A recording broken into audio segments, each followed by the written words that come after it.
พี่ปอบนี่ใช่ไผพี่ปอบ บักเวียงมัน เห็นแล้ว เห็นในหน้า อยู่ไส เดียวเว้ย ทางเหนือมันไปมันไปชูงเพียงนี้หรอกหาหมูยิ่งเล็กอะหมูยิ่งแหละ แซงมันออกในหูดัง นี่ ไผ่มาเลย แทงมาแตกออกหยาอะไร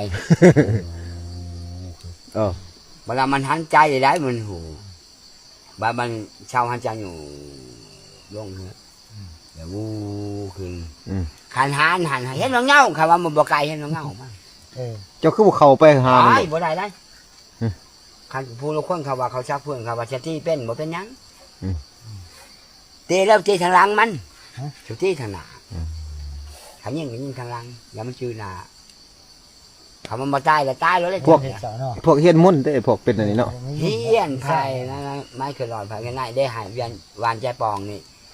เห็นลี่เห็นไล่นี่เขาเฮียนนี่เขาจักหมดไม่น่ะแบบใดแต่มันหากมันบริยูนมูลที่ผู้สาวก็เป็นได้พวกเห็นนี่นะ มันก็สืบทอดกันเลยไว้แต่พ่อแต่แม่มา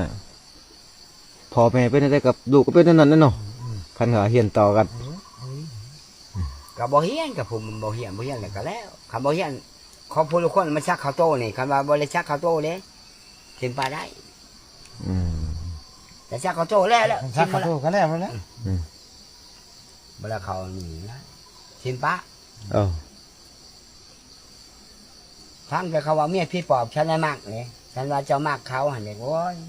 คำมันมากเฮาหันเขาอยากปะมากกันยากคำมันโมมากเฮาใครยันนะมันงามไปหนาเลยเก่งมาเลยแม่กันงามปานนี้ นี่นะเอาไปผู้เหิมนี่ลูกหลานเขาเองแล้วเชื่อแม่มันบ่แม่แล้วเชื่อใช่เขาบ่เบิ่งคนนั้นดำบ่เลยเห็นอีเชื่อเห็นแหละบ่เบิ่งคือคืนเจ้าเอ้ยบ่ใช่ก็งามงามบ่งามเอาก็ตัวเชียงเงิน50,000เลย50,000ตอนนั้นหลายเติบเด้เนาะเจ้าก็เป็นผู้บ่าวว่าตอนน่ะง่วยก็มางามเด้เบิ่งใช่ก็งามคนดำบ่แม่ว่าก็คนงามแต่แท้ก็ใครคนดำผังงานเนาะเบิ่งเขาเบิ่งจังเว้นเพิ่นก็เฮาสิเจ้าว่ามันขี้หลายเรื่องอ่ะตอนมันน้ำบ่จังเว้นบ่หันเบิ่งได้ช่วงนั้นแหละคนขี้หลายเรื่องอ่ะ